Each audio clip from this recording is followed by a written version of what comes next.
Udah capek nih Pak, dari pagi nih. Saya lihat dari sini Pak Maaf Rinto Pak, juga udah kurang agak lemes tuh. bisa Gimana lebih nih? dinaikkan volumenya atau volume di kita ya? Kayaknya di tempat Oh Bapak ya. nih, saya udah nempel di mulut nih.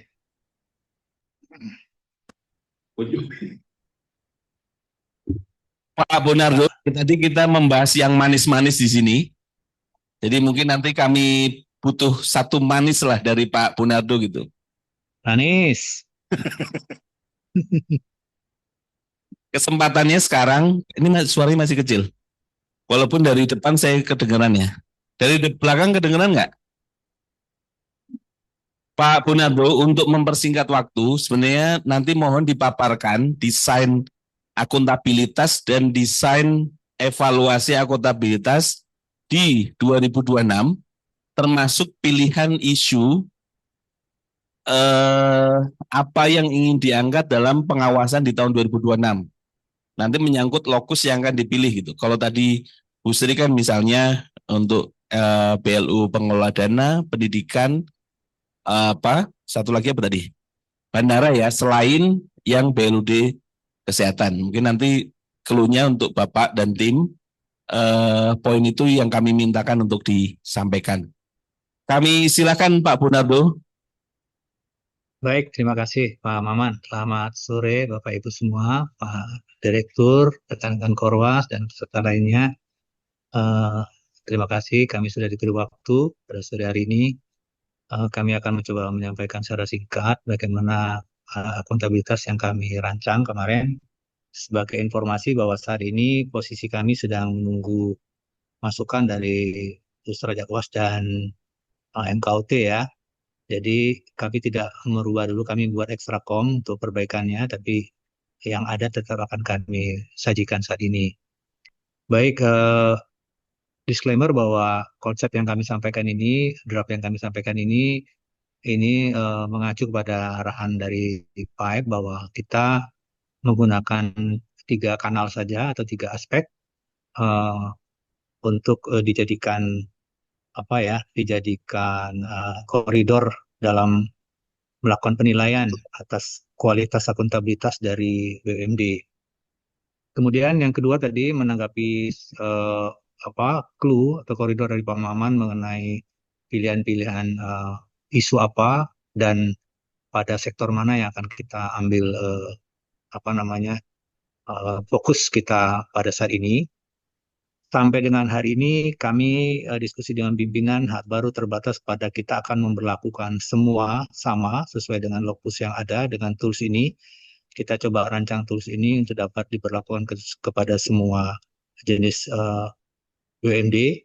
Dan saat ini sebagai informasi bahwa pada sektor migas yang kita coba rancang ternyata eh, populasinya masih sedikit walaupun problematika yang mencuat cukup banyak, tapi dari sisi populasi atau UMB yang terlibat baru sedikit ya.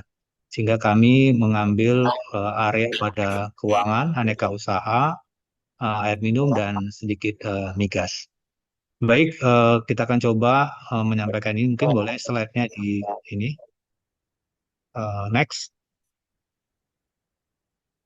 Ya, berangkat dari kondisi yang kita temukan selama ini sampai dengan saat kita menyusun pedoman ini bahwa kita mengacu kepada indikator program ya Pak ya, Bapak Ibu sebagai turunan dari sasaran strategis dan sasaran program deputi, kita punya beberapa hasil yang sampai dengan sekarang kita sudah tetapkan adanya target-target seperti nilai penghematan dan lain sebagainya. Kemudian yang masuk ke 505, khususnya 5052 itu adalah persentase BMD dengan akuntabilitas keuangan baik. Nah, untuk inilah kita arahkan pembicaraan berikutnya bahwa dari konteks ini sudah ada penetapan bahwa target yang harus dicapai adalah sebagaimana di layar ya, di 2006, 2007, 2008, dalam konteks persen ada 11,64, 15,59, 21,22 dan seterusnya, terakhir 25,16 dengan angka absolut nanti kita paparkan secara detail.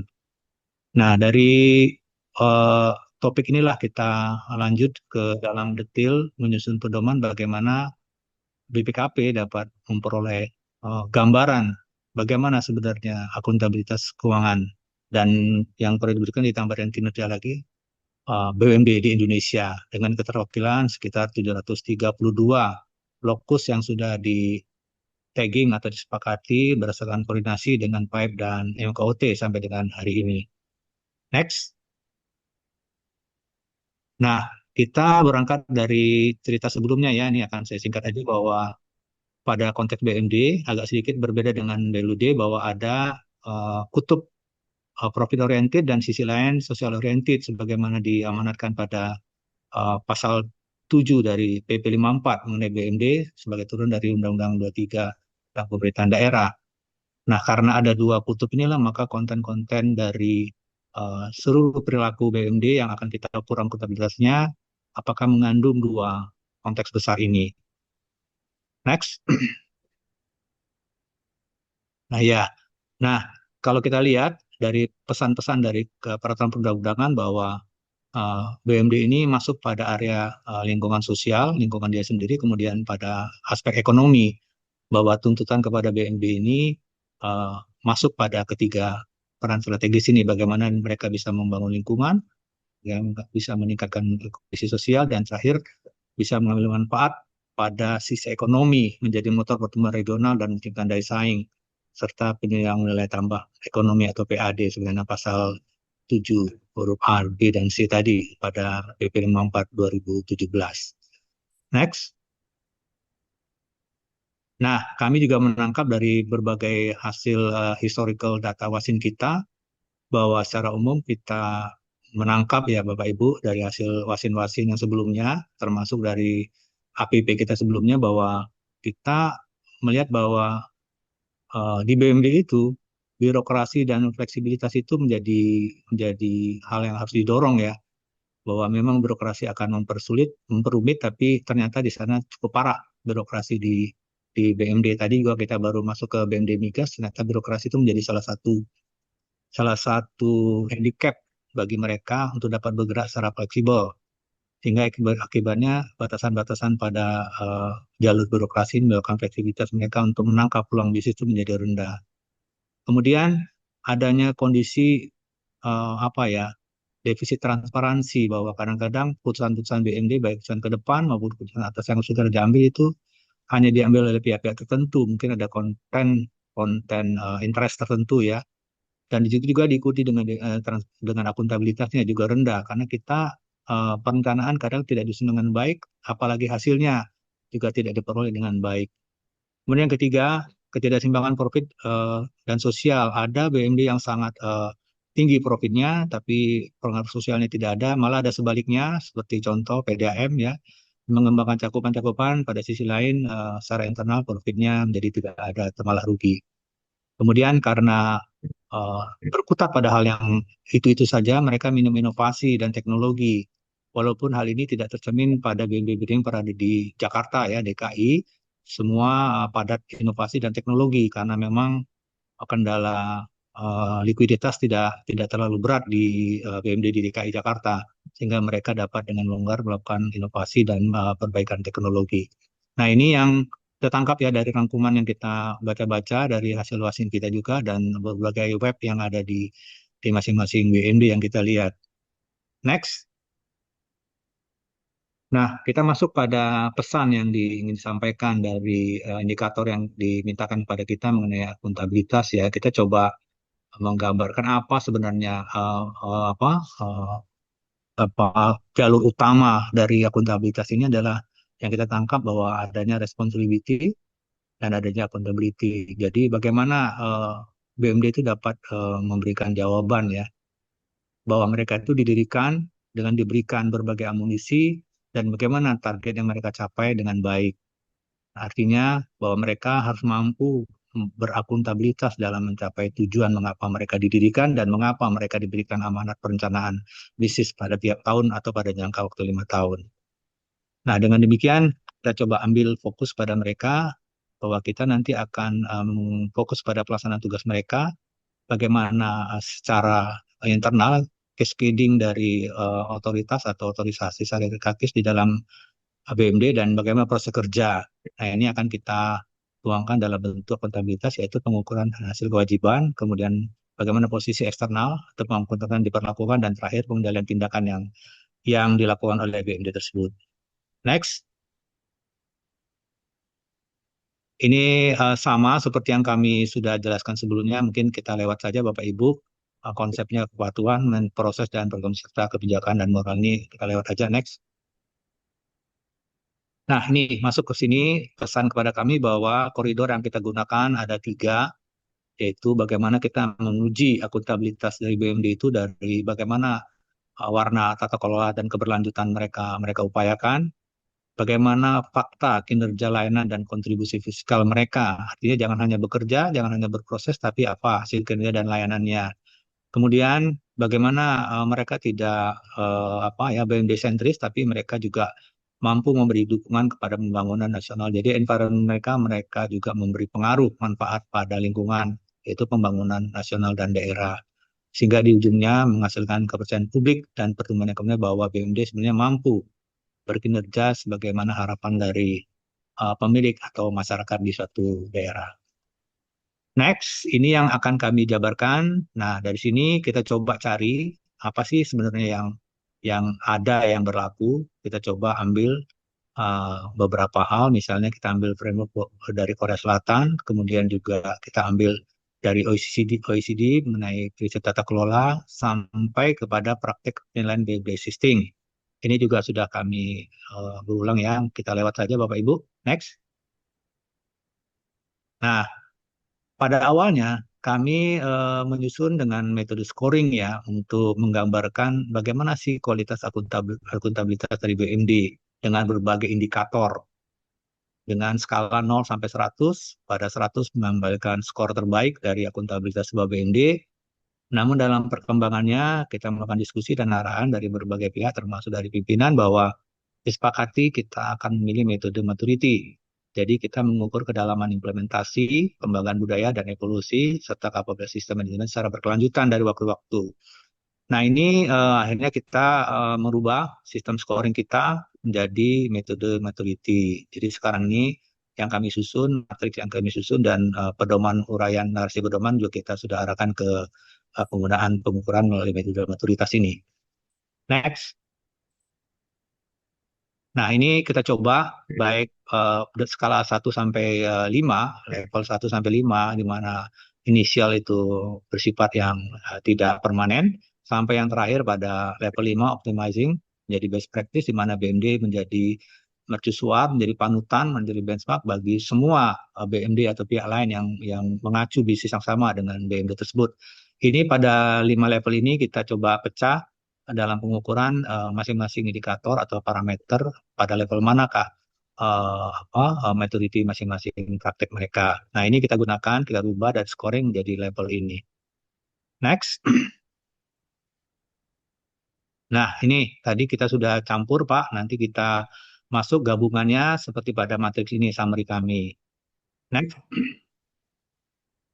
Nah, kita akan lanjut dengan matriks Bapak Ibu. Bagaimana kami menerjemahkan apa-apa yang kami sampaikan tadi dengan matriks bahwa ada indikator dan parameter sebagai penjabaran dari apa yang kami ingin lakukan dalam pengukuran pada akuntabilitas BMD.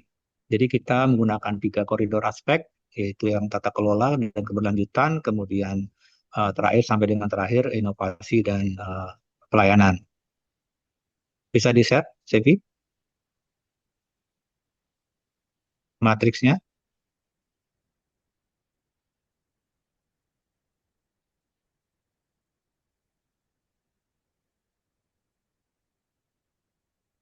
Sevi? Ya Pak, sebentar Pak. Ya, oke.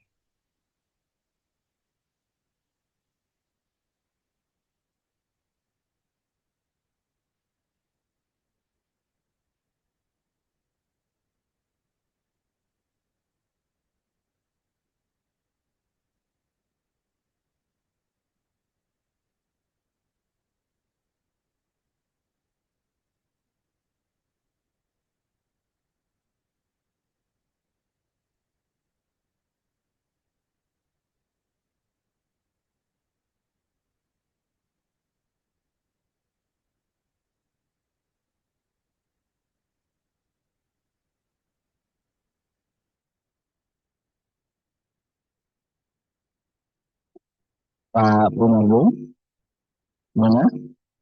Oke. Ya. Nah, mungkin sambil kita fokus ke kolom kiri dulu, Sevi, kepada kolom C ya, mengenai penjabaran kita terhadap tiga aspek yang sudah diberikan sebagai koridor kita dalam eh, menerjemahkan apa yang dimaksud pada tiga aspek tadi. Mungkin bisa terlihat ya Bapak Ibu, kita fokus ke kolom kiri, boleh dibesarin Sevi, supaya kita fokus ke sebelah kiri saja dulu,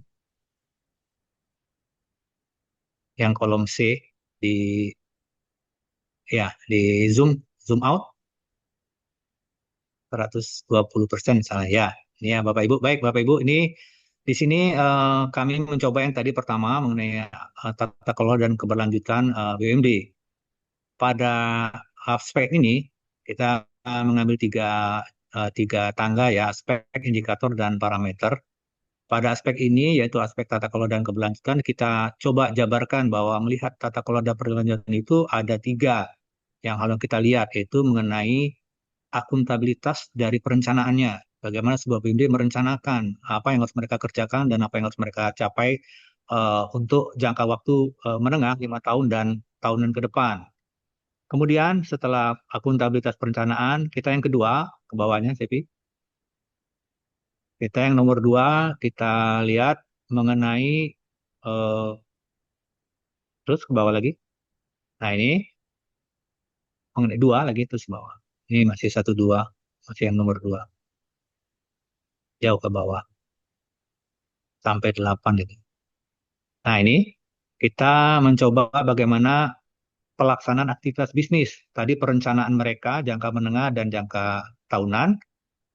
Terusnya bagaimana akuntabilitas pelaksanaan aktivitas bisnis atas eksekusi dari perencanaan tadi. Ini yang kedua. Kemudian yang ketiga, kita coba bagaimana mengambil fakta akuntabilitas yang ketiga mengenai pertanggungjawaban. Jadi perencanaan, pertanggungjawaban, dan pelaksanaan. Pelaksanaan dan pertanggungjawaban. Bagaimana mereka menyiapkan mengelola pertanggungjawaban aktivitas bisnis mereka sebagai hasil dari perencanaan dan pelaksanaan mereka. Berikutnya yang keempat,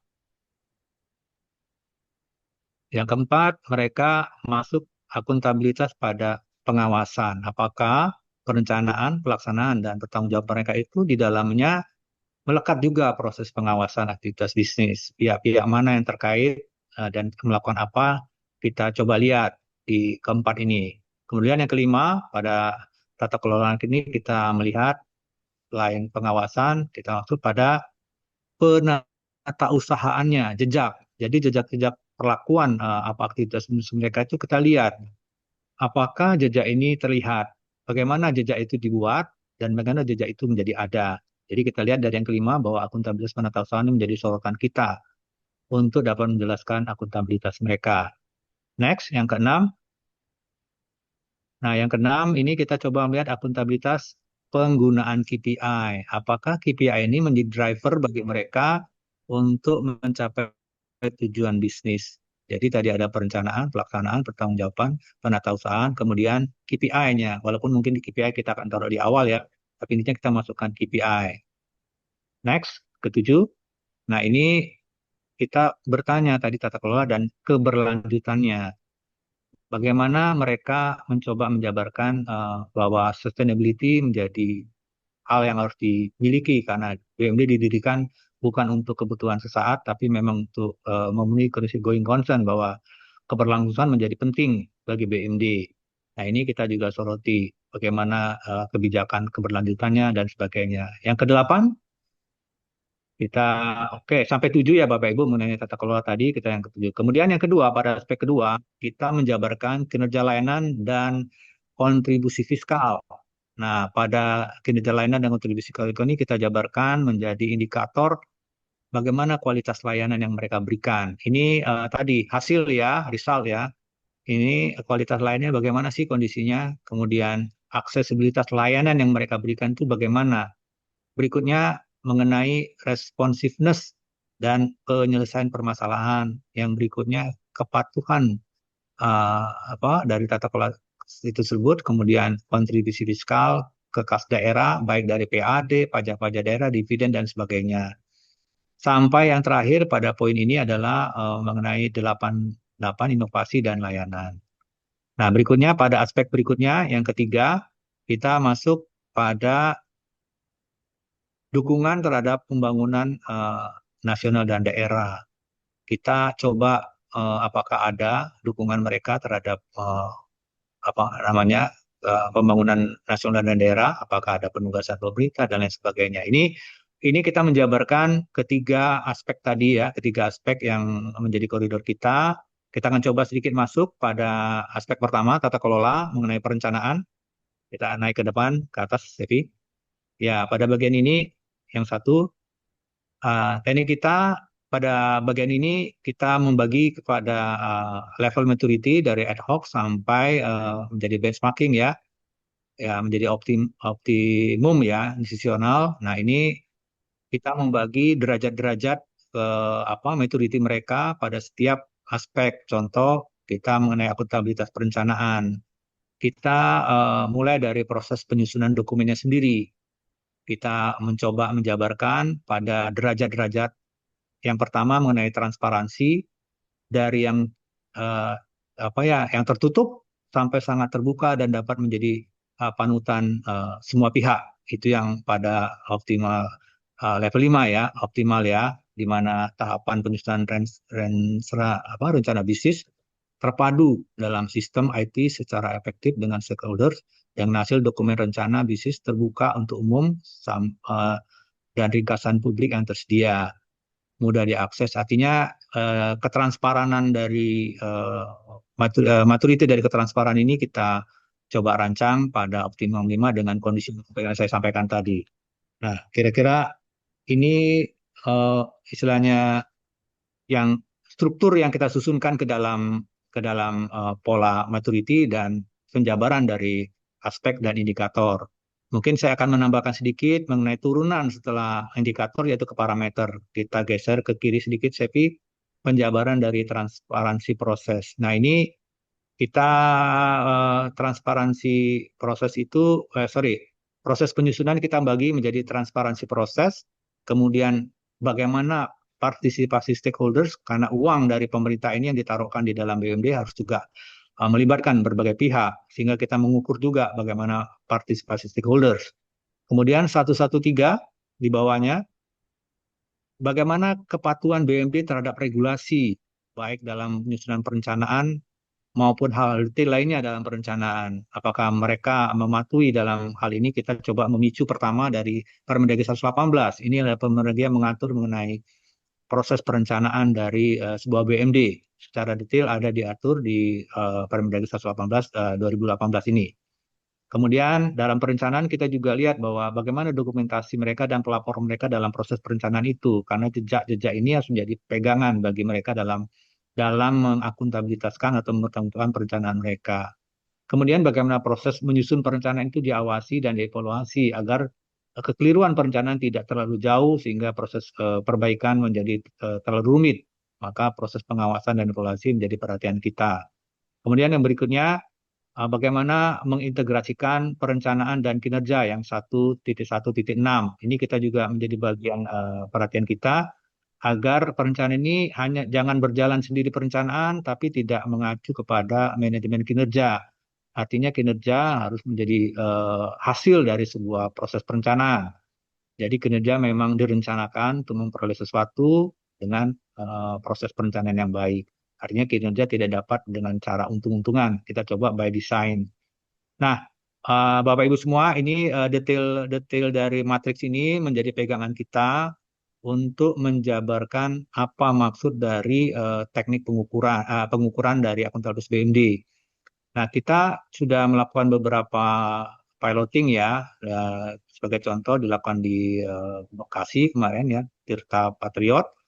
Kita coba uji-uji ini memang pada awalnya agak kurang bisa berjalan karena kita menggunakan standar yang terlalu tinggi pada awalnya, ideal karena menggunakan scoring, sehingga penjabaran scoring menjadi agak-agak rancu di mata mitra dan di mata kita, sehingga dengan berubah menjadi maturity, kondisi per masing-masing BMD bisa masuk pada semua level maturity ini, sehingga ternyata bisa dijalankan dengan baik. Nah, untuk lengkapnya bahwa hal ini supaya para auditor di Indonesia tidak berbeda interpretasi antara setiap level maturity dan setiap parameter, maka kita nantinya akan menambahkan sebuah uh, anu apa ya uraian penjelas dan contoh seperti yang ada di layar. Kita memberi contoh bagaimana nanti pedoman ini akan ditambahkan dengan contoh-contoh penjelas agar persepsi dan interpretasi pada parameter dan tingkat maturity-nya dari awal sampai level 5 itu dapat dipahami oleh para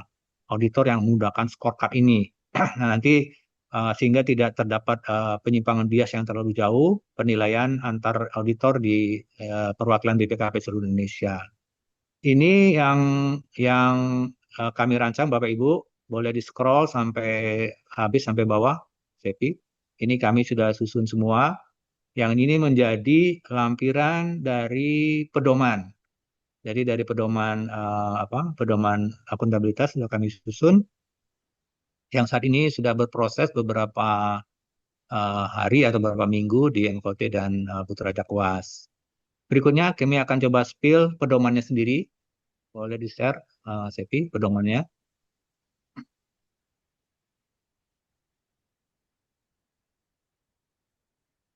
Iya, ini Bapak Ibu, pedoman ini sedang dalam tanda petik dalam eh, bahasan diskusi cincangan dari MKT dan dan Putra Jakwas.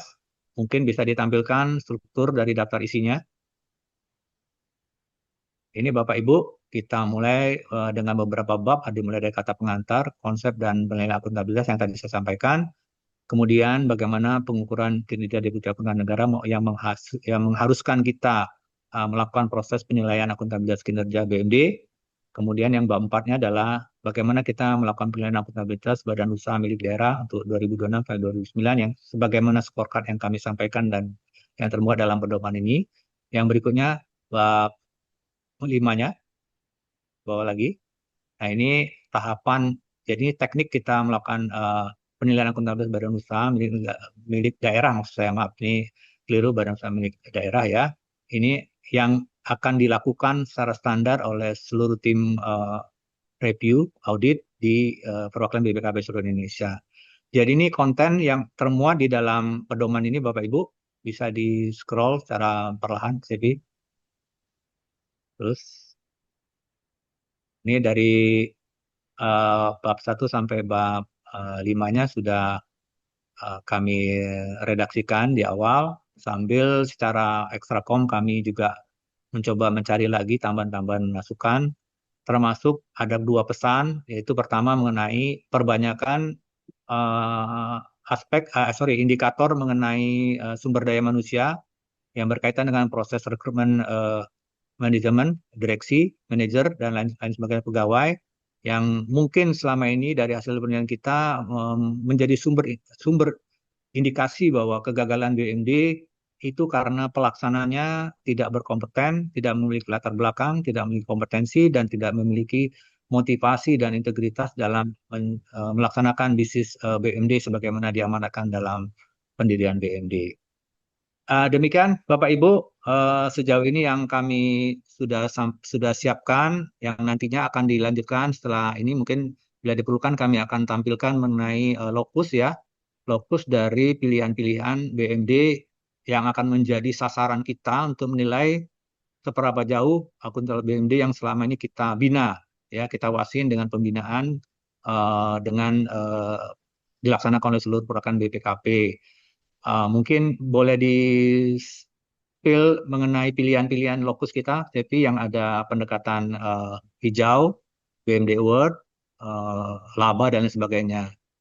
Nah, Bapak Ibu, kami juga sudah mendiskusikan dengan seluruh perwakilan BPKP di Indonesia mengenai potensialnya BMD potensial yang mungkin akan menjadi sasaran kita agar uh, value for money kita juga bisa terpenuhi.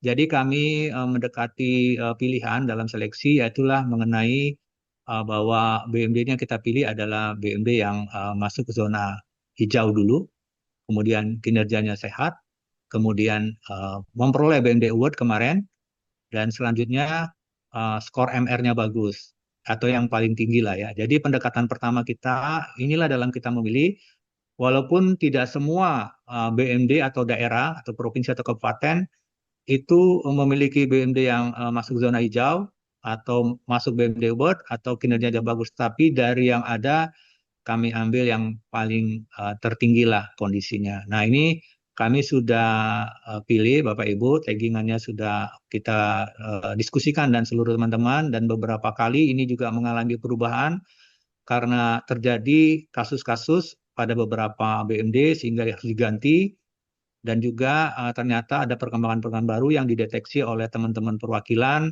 sehingga mereka menilai kecil kemungkinan kita akan berhasil mencapai target perkin kita dengan pengukuran pada BMD tertentu yang mereka rasa terjadi penurunan, sehingga mereka mengganti Bapak Ibu, sehingga hasilnya seperti yang Bapak Ibu dilihat di layar.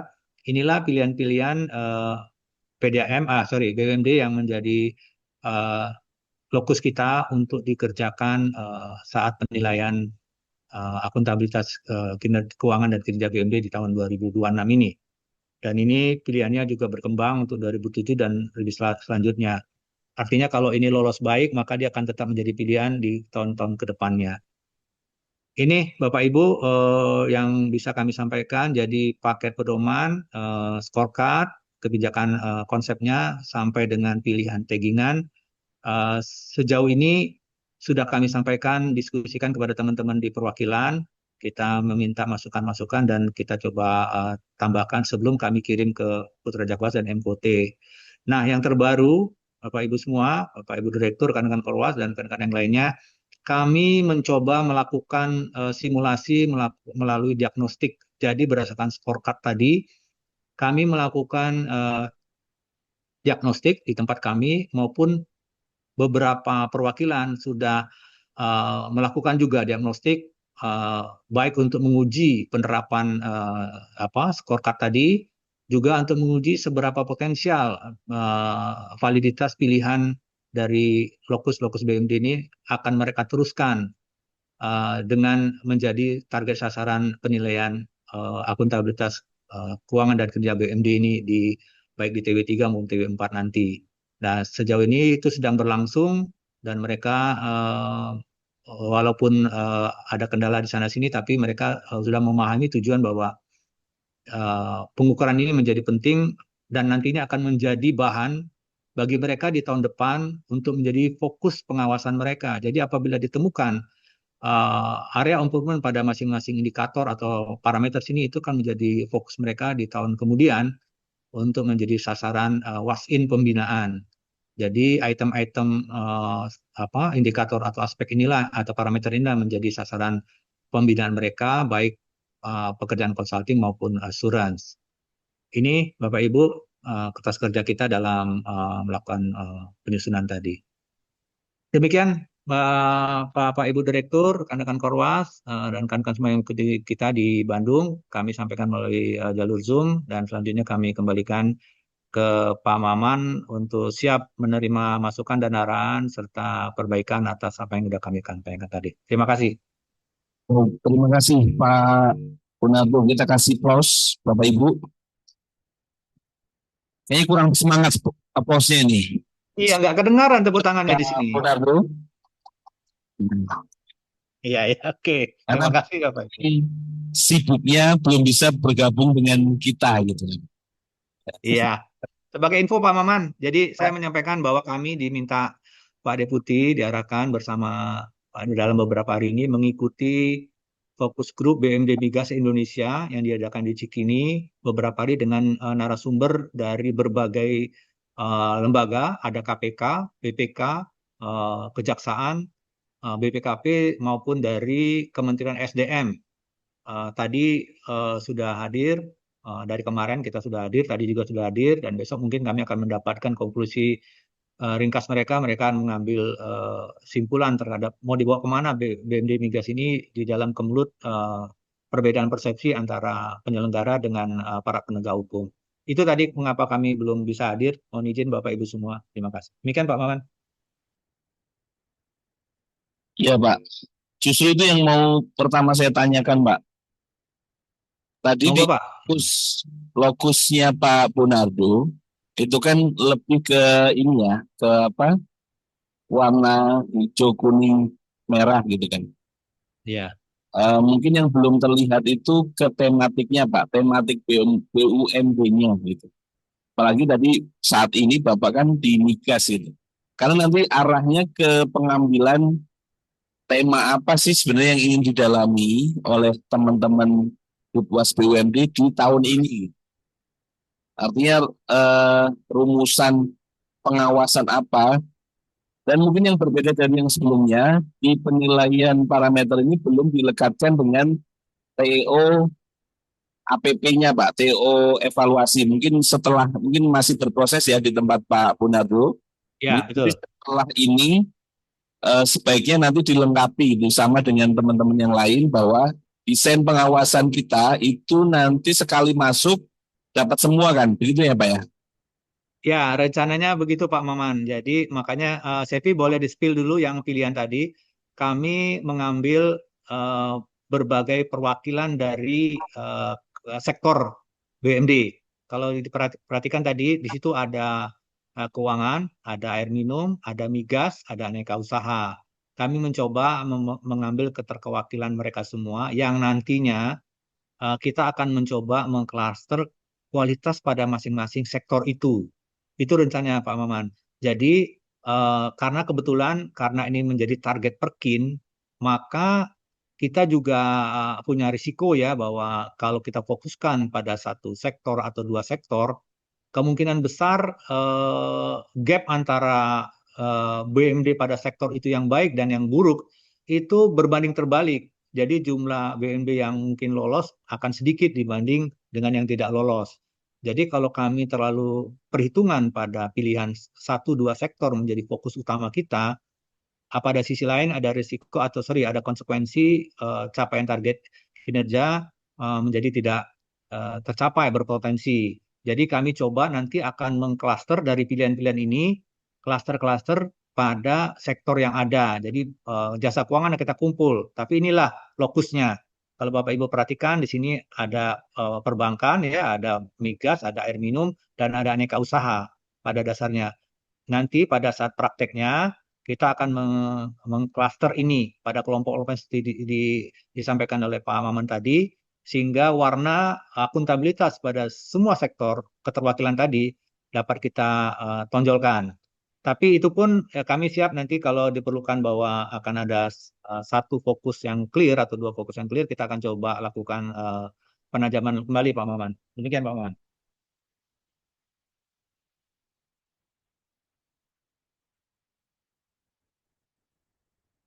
Pak Maman.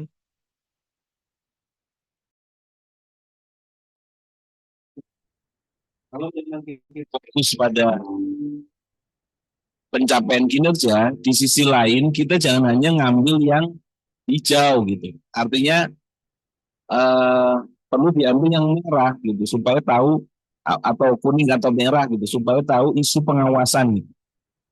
Meskipun ada trade off-nya, jadi kinerja kita nggak tercapai gitu. Misal untuk satu case menarik misalnya terkait pengelolaan blok PI ya Pak ya.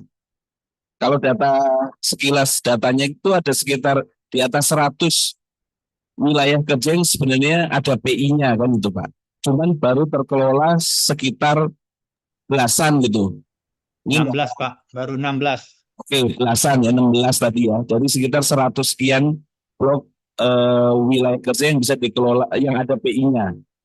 Artinya sebenarnya kita bisa mengambil simpulan, misalnya salah satu Pak ya, simpulan pengawasan kita itu apa gitu. Kenapa dari 118, maaf ya, 100 sekian blok itu baru cuma 16 gitu. Masalahnya itu di mana? Itu mungkin informasi itu mungkin lebih apa ya bernilai ya dari sisi pengawasan ya ketimbang ketimbang hanya menyangkut apa namanya kinerja dan operasional misalnya gitu. Nanti kita masuk di air. Air apa sih? Terkait swasembada air itu seperti apa? Apakah BUMD Jasa Air itu punya kontribusi? Permasalahannya di mana untuk pencapaian SDGs dan seterusnya gitu. Cakupan layanan dan sebagainya gitu.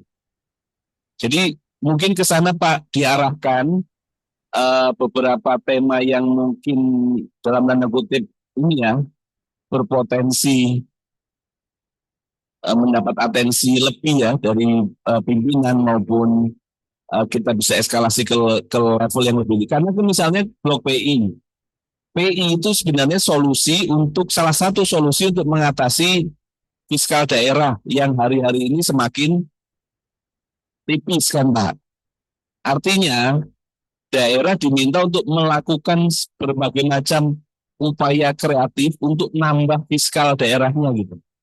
Nah dari kacamata BUMD seharusnya BUMD punya kontribusi.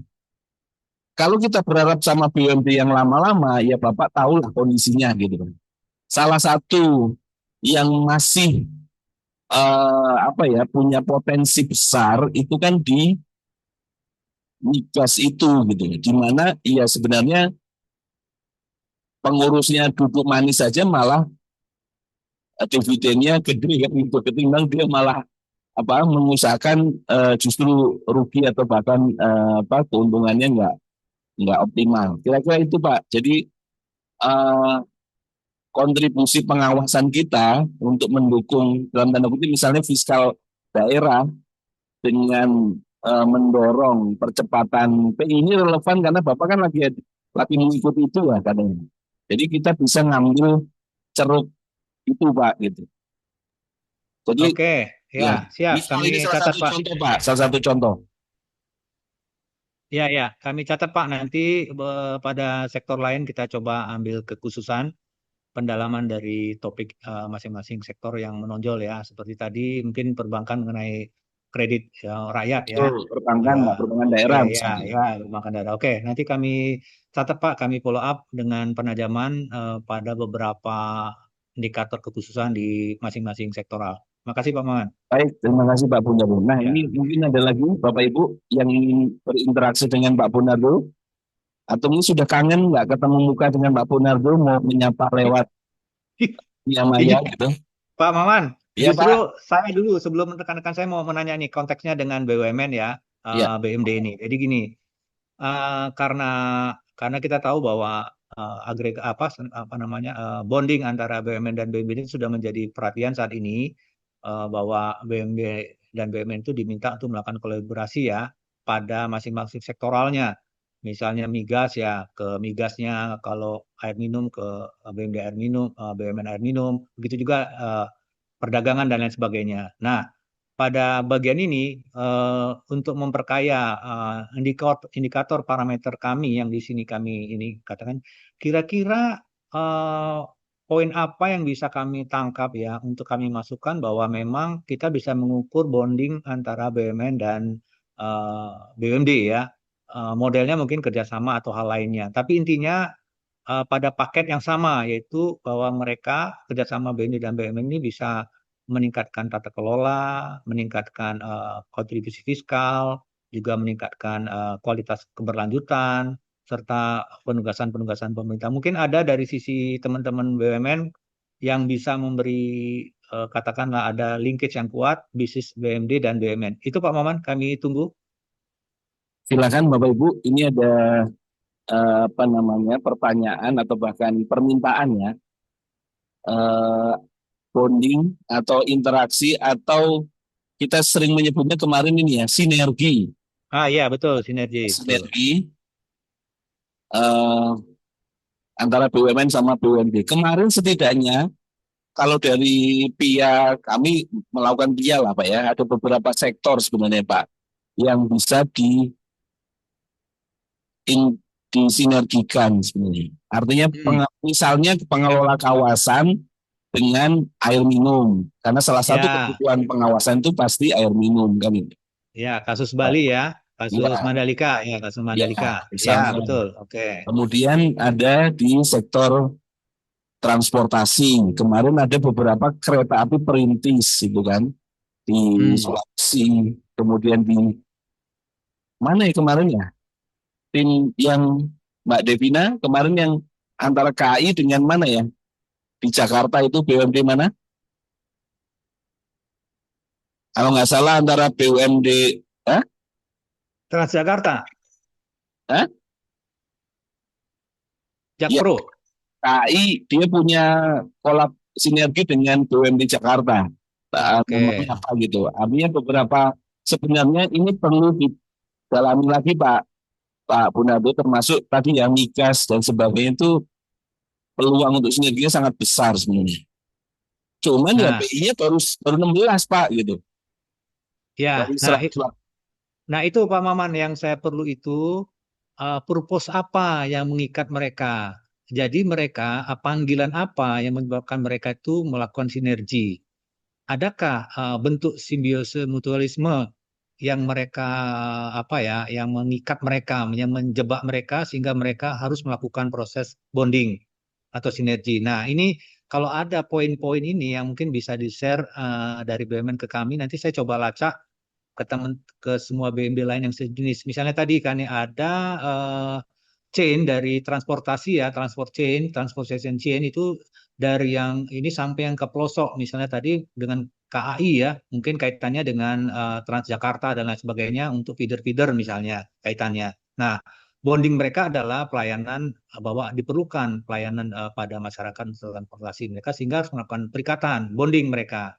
Nah, pada jenis-jenis lain mungkin ada nggak hulu hilir atau katakanlah horizontalnya mereka harus bergabung sehingga agregasi dari sebuah layanan itu menjadi bulat, menjadi lengkap. Nah ini mungkin kalau ada point of view ini dari masing-masing teman-teman BUMD sektoralnya mungkin kami akan lacak ke BUMD apakah memang mereka itu ada panggilan ke sana atau mereka tidak mau atau mereka mau tapi tidak mampu dan lain sebagainya. Mungkin gitu Pak Maman dari teman-teman BUMN nih. Ya, silakan Bapak Ibu Korwas dan rekan-rekan pengendali teknis, ketua tim maupun tim, ada yang mau share. Ya, yang pasti perbankan Pak, perbankan itu ada sinergi dengan perbankan daerah gitu. Ya, Dengan kalau misalnya itu ya, konsep apa ya, kalau Pak itu pasti Dimas? ya, kalau itu pasti ya Pak, pembiayaan. Tapi mungkin yang sifatnya probis yang memang linear ya, artinya tadi eh, kalau transportasi kan dari yang ini sampai yang pelosok, nah itu kan pasti ada sinergi ya. Nah mereka bisa, Pak nah, mungkin ada Dimas yang lain. yang Tapi untuk ya, silakan Pak Dimas ya. Yang antara perbankan apa namanya nasional dengan perbankan daerah atau antar perbankan daerah. Modelnya apa itu? Untuk penambahan CAR itu. Ya itu.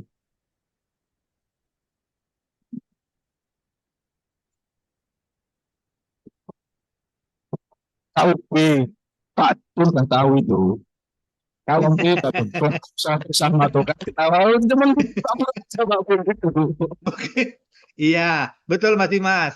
Nah, karena kalau linkage antara Ya sektor biar real dan sektor gitu. perbankan kan lebih gampang ya kita kita ketemukan ya, karena pasti pendanaan dan operasional itu pasti berkait.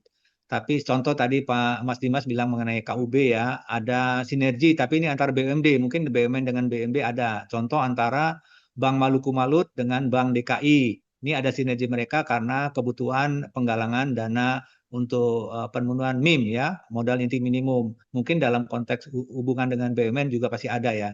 Ya Nah, itu Pak. tapi ini kan lebih mudah ya Pak Maman. Tapi Ya, mungkin ada yang tadi Pak Maman sampaikan, yang contoh seperti itu. Nanti mungkin tidak tidak perlu sekarang disampaikan, nanti boleh dijabrikan ke kami, untuk disampaikan kami. Nanti akan coba kami lacak ya ke seluruh teman-teman di seluruh Indonesia untuk mendeteksi itu. Nanti dari situ kita akan tambahkan pada indikator dan parameter yang sesuai untuk menjaring kondisional tadi ya, adanya bonding atau sinergi tadi antara BUMN dan BUMD. Itu Pak Maman. betul. Untuk yang capture interaksinya itu Hmm. mohon tidak diserahkan ke perwakilan semata, tapi dikawal oleh timnya Pak Punardo. Iya, Karena iya, kalau iya, betul. perwakilan harus berinteraksi dengan para korwas di pusat itu mungkin apa ya membutuhkan ini ya effort lebih gitu. Tapi kalau timnya Pak Ponardo kan tinggal geser sama-sama di lantai 8 gitu. Jadi nanti bisa main ke KI tadi dengan PT MRT Pak, MRT itu Oh ada ya MRT ada ya, oke oke, sinergi. siap siap. Jadi Kemudian ini mungkin Bulog, mungkin pariwisata. ya, makasih Pak Maman. Jadi nanti Ya, kalau saya datang ke mejanya Pak Arinto, Pak ya, Roni, Pak ya, ya. Sinuan, oke ya, diterima ya. Iya, aman lah itu. Oke, siap. Siap. Oke, Oke, kami sih. catat Pak Maman. Kami Ada perbaiki lagi nanti. Sip. masukan, saran, kritikan, sumbangan. Nah, ini yang perlu sumbangan ini. Ya. Oke. Kalau mungkin closing statement Pak. Baik, terima Ya, kasih. maaf Pak, sebelum itu Pak, Ya. sebelum itu karena kita udah tarik ke bulan September, Mhm. menurut Pak Bonaru dan teman-teman, September terlalu lama atau terlalu cepat atau ya oke itu udah sesuai gitu. Ya, kami terus terang ya, sejak mendapat sinyal adanya info percepatan walaupun belum final, kami langsung gercep woro-woro ke seluruh PW Bapak Ibu semua. Memang responnya berbeda-beda, ada yang ekstrim, ada yang slow, ada yang soft dan macam-macam ya. Tapi setelah turbulensi yang kita bisa lalui, kami memberikan satu apa tips mengenai DA dan contoh-contoh apa yang lain ya. Akhirnya eh, mereka sudah mulai malah bertanya-tanya kapan kami EAKK.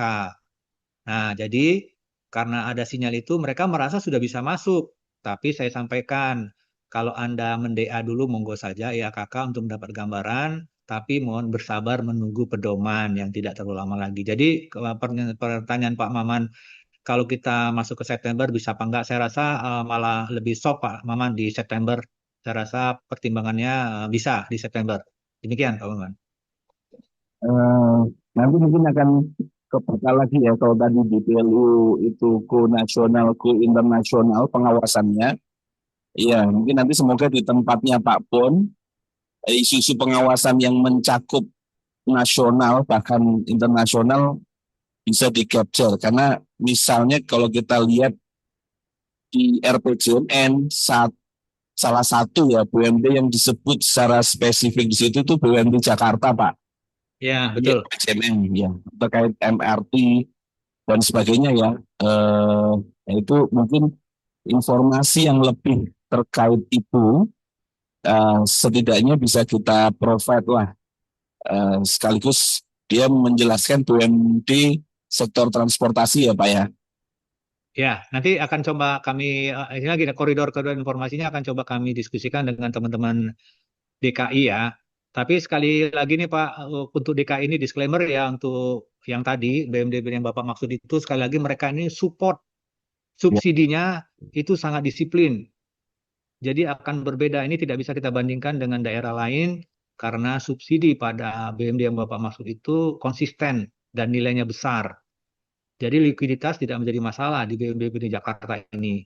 Nah, ini yang menjadi pembeda kenapa kedisiplinan komitmen kepala daerah dalam subsidi ini tidak juga menyebar ke seluruh daerah walaupun Permendagri 2021 itu sudah dirilis oleh Kementerian Dalam Negeri, namun prakteknya tidak. Nah, alasan klasik yang kami tangkap dari seluruh teman-teman PW, maka mengkonfirmasi ke para direksi bahwa kemampuan keuangan daerah tidak menggambarkan bahwa hal itu tidak menjadi prioritas, bahwa ada hal lain yang lebih prioritas yaitu mengenai non BUMD. Jadi termasuk berbeda satu, dengan ya, termasuk Jakarta. satu lagi Pak, Ya, aksi-aksi korporasi penting dari BUMD itu juga mm, semoga bisa tercapture ya, walaupun itu sifatnya berbasis permintaan, tapi mm, setidaknya informasi mengenai aksi korporasi divestasi, kemudian investasi maupun penyertaan modal daerah dan sebagainya itu bisa di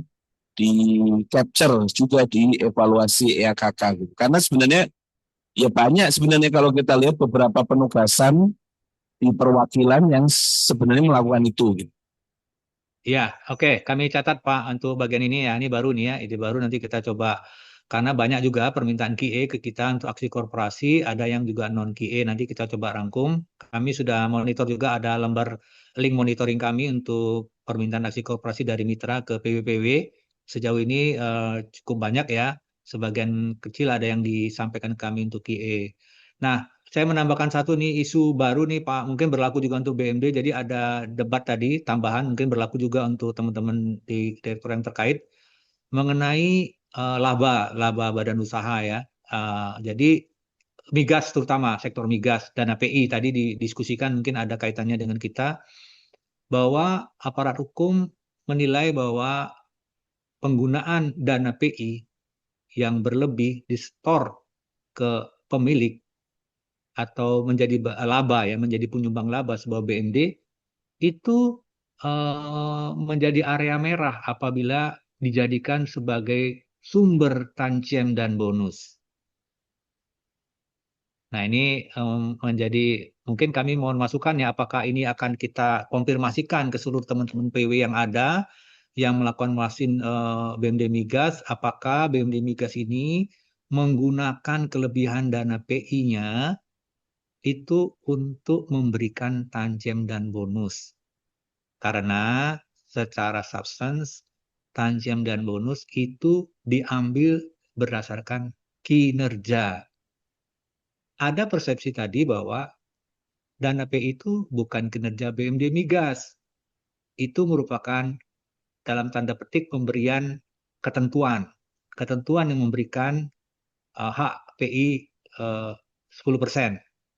Walaupun perkembangan bahasan tadi baik dari KPK, SDM maupun SKK, termasuk dari SDM tadi bahwa dana P itu menjadi bagian yang tidak terpisahkan dari performance dari BMD.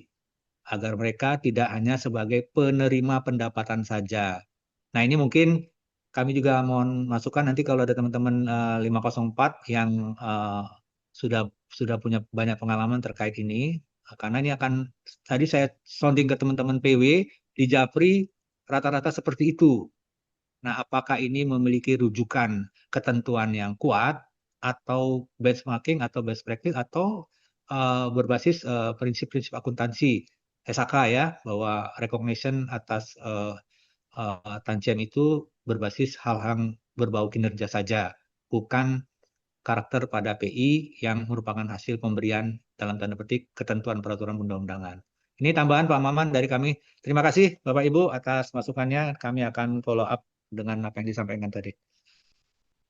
Termasuk yang terakhir itu kan yang tadi sempat saya tanyakan ke Pak Purnado ya, ada Dispo Pak Deputi ya, terkait Riau Pak, Hmm. PT Riau Ya, ya, Petroleum ya. tuh, itu kan Hmm. perwakilan masih pendapat ya terkait Ya, pemberian kantin sama bonus ya.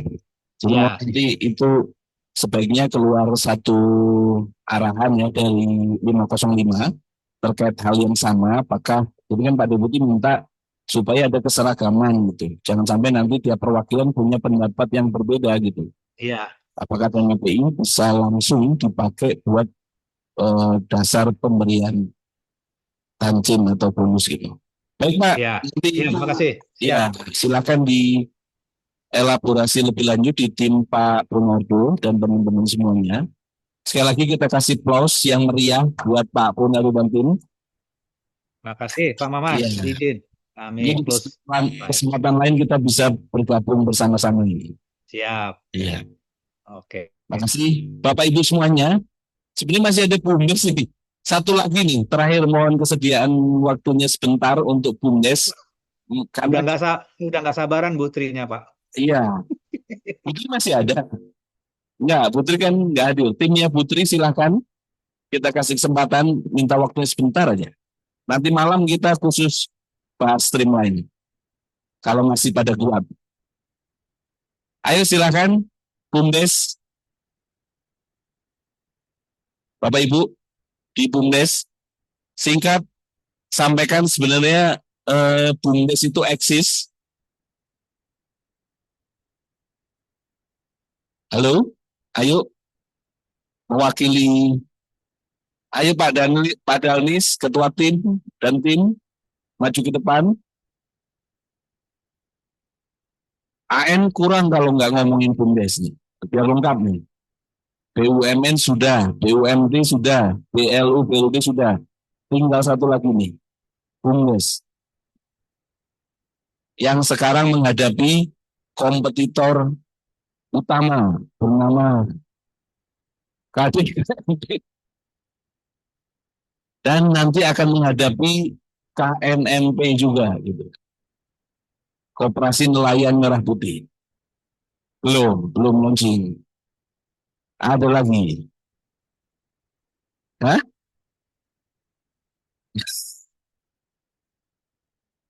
Karena Koperasi Nelayan Merah Putih udah disiapin kapalnya nih sama Lunas.